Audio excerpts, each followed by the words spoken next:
So, what's been happening? Well, since we last chatted, which was like 4 months ago now, my scar has healed nicely. Yeah,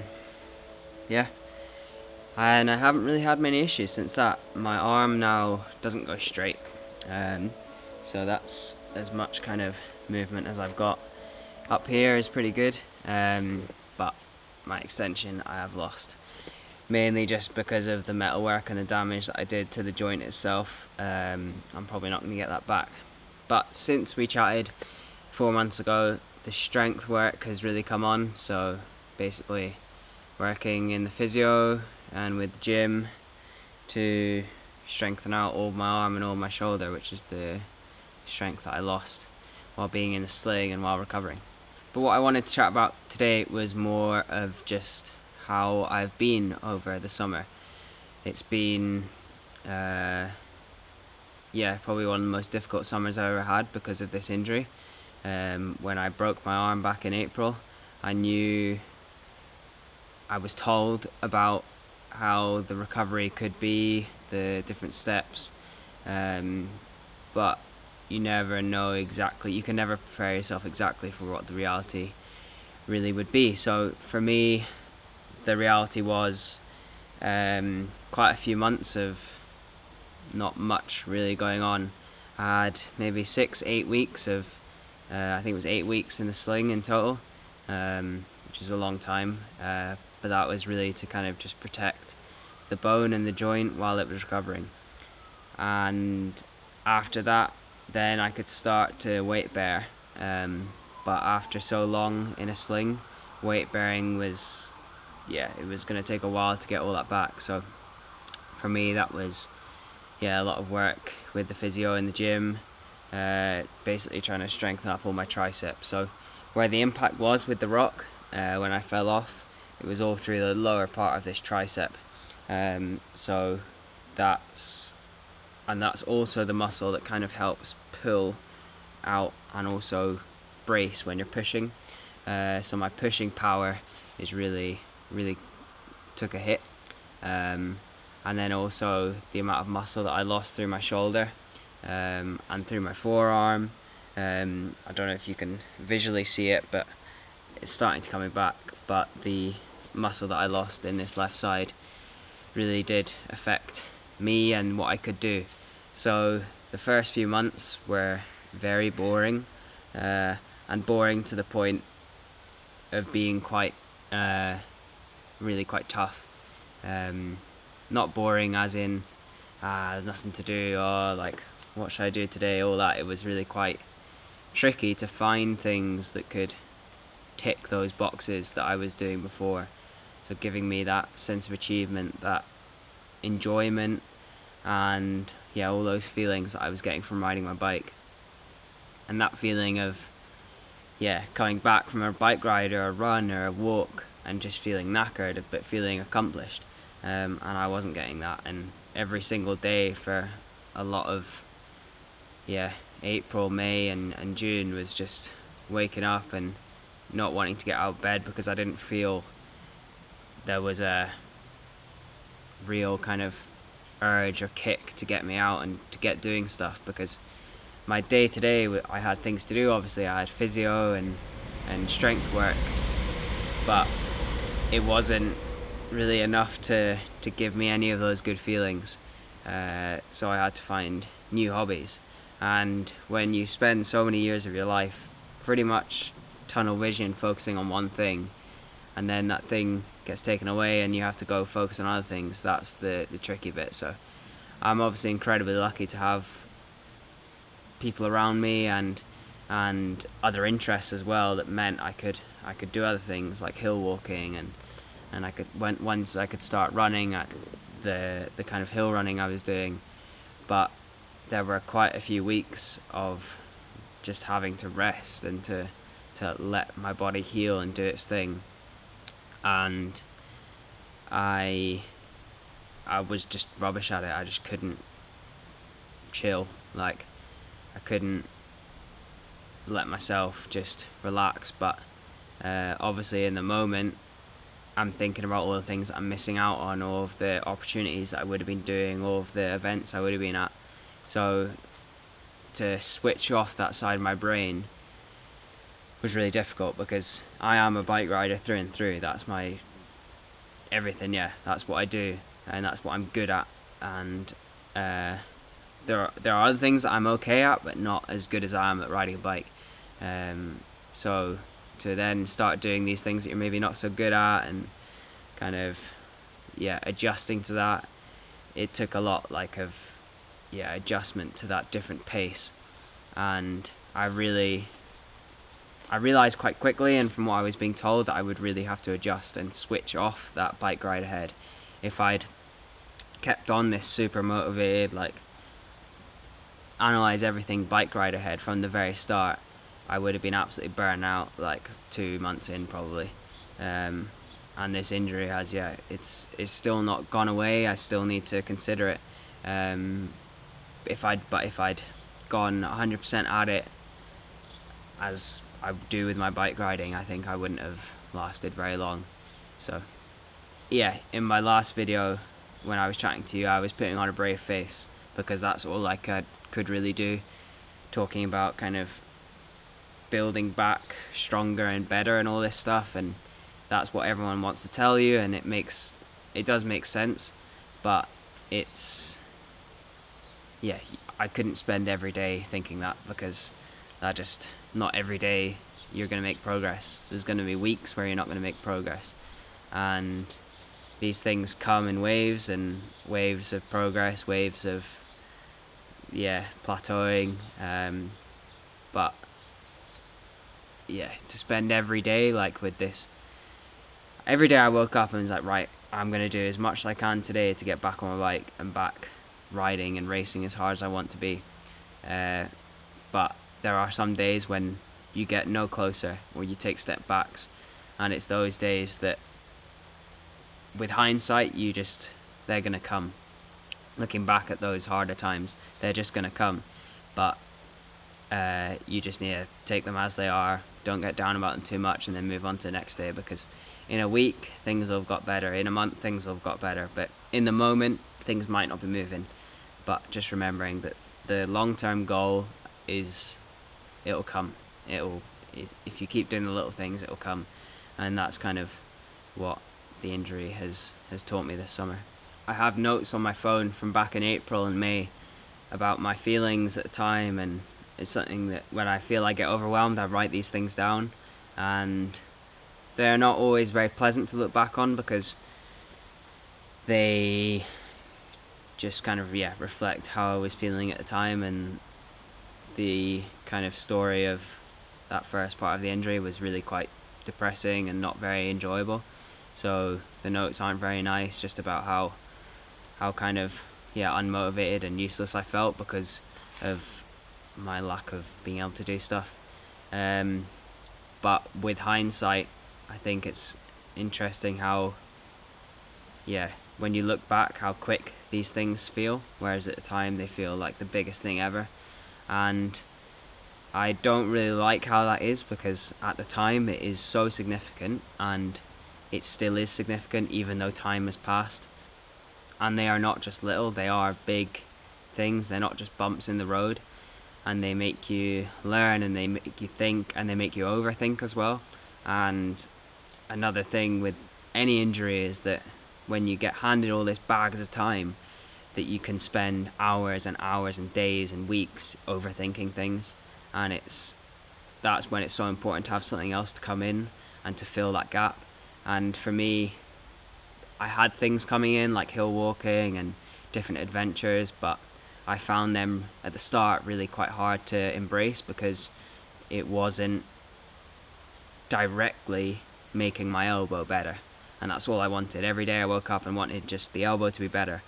But looking back, I realized that those were super important, so that then everything else could take care of itself.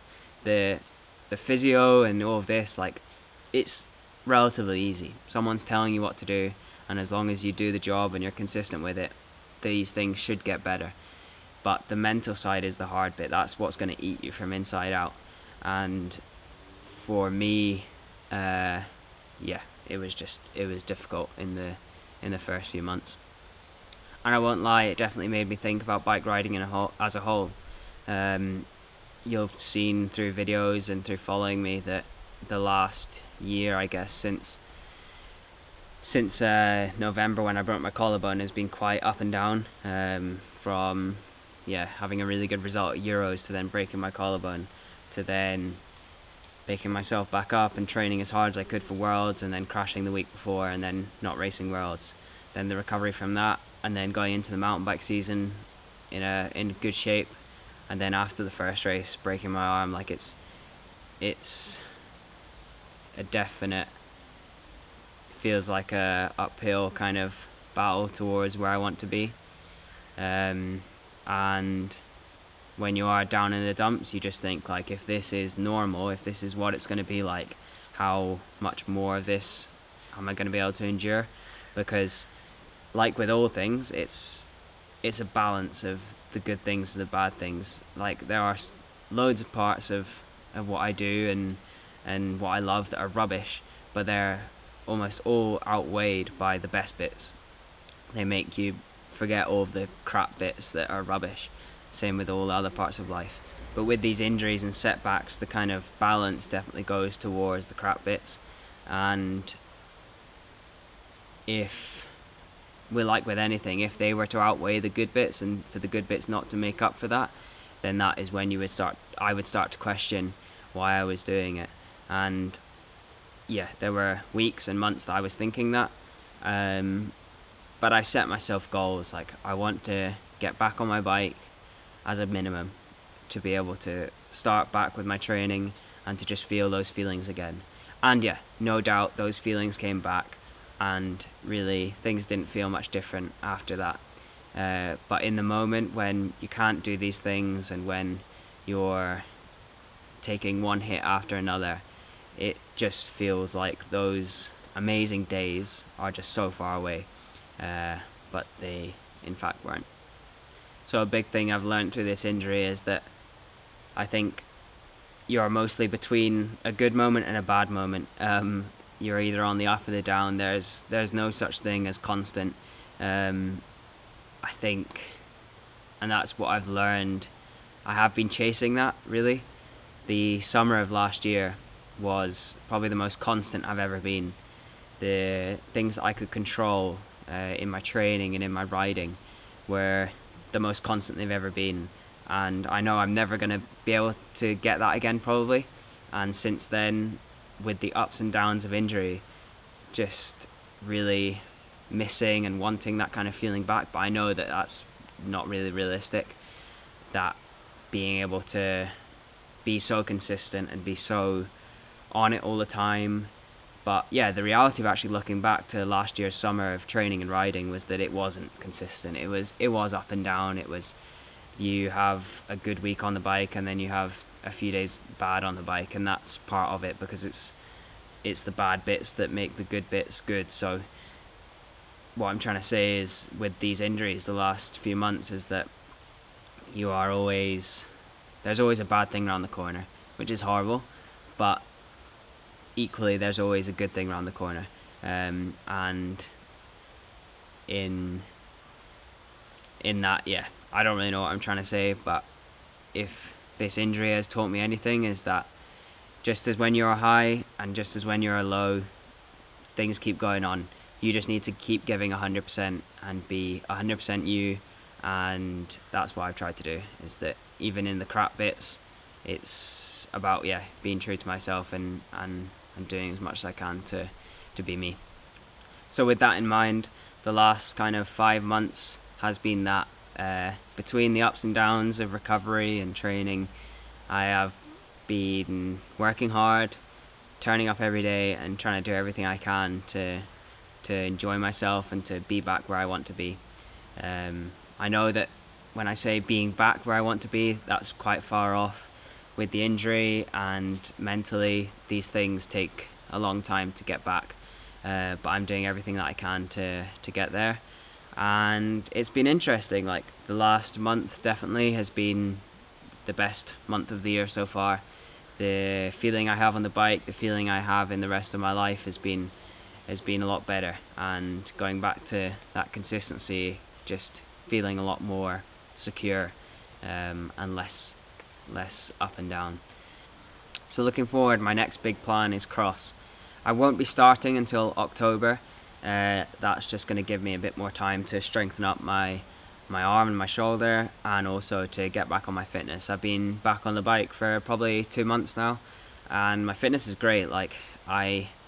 That's been one real positive of this experience, is that again I'm showing to myself that by doing the hard, consistent work, that I can be at the top of my game pretty quickly, actually. So from a recovery and injury point of view, there's a lot of work to be done. It's never going to go away, this injury, because of the job that I did to it. But I have goals, and as long as I can keep chipping away at them, then I'll be going good. So with cross, I'll be starting in October, with the main goals of the World Cups and then World Champs in February. So I'm looking forward to it. There's a lot of nerves around it, obviously, and having not raced for so long, and with last year's cross season being quite destructive, with my injuries. But last year's cross season showed that I know I have it. If I do what I need to do and I give my all, then I know I've got what it takes to perform at my level. So there's that little bit of confidence in my head that I'm telling myself every day that no matter what happens, I will be on my game when it matters. So yeah, that's the goal. October for cross. Between then and now, I have a few more races. I'm racing the Dukes Weekender this weekend, which it will be my first off-road race since April. So I'm really looking forward to that. I know the vibe is super good, and I'm looking forward to all the atmosphere and riding with friends and all of this, and that will be a big tick in my box on my road to recovery, basically. I have been racing a bit. I've done a couple of road races in the last few months, which have been a shock in a lot of ways from my injury, from not riding so much, and then also just new experiences. I haven't raced road properly ever, probably. I've done maybe a handful of races in my life since youth, and they've been super interesting, and the feeling of no pressure and all of this that happens when you come back from an injury is refreshing, and I'm trying to embrace that as well. And I think I'll have that mindset for the start of the cross season as well, just because I'll still be working on things with my arm, and then also working out things with my form and my shape. So it will take me quite a few races to work out where I am and to make adjustments, and then think about the bigger goals later in the season. So yeah, I've got the Dukes Weekender this weekend. The weekend after is the British Gravel Champs, the King's Gravel Cup, which I'm really excited for now. I just only a few days ago confirmed that I was going to do it, and that will be an interesting race. Dead flat, but super fast, I think. I'll then have 1 or 2 more road races, and then I'll be starting the cross in October. So things are looking good. So I've got another month or so of hard preparation physically and mentally. As I just tick off more boxes, then things will return to normal, the new normal, which is, yeah, every day is a new normal as we adapt and grow. So thank you all for the support, as always, and thank you for watching.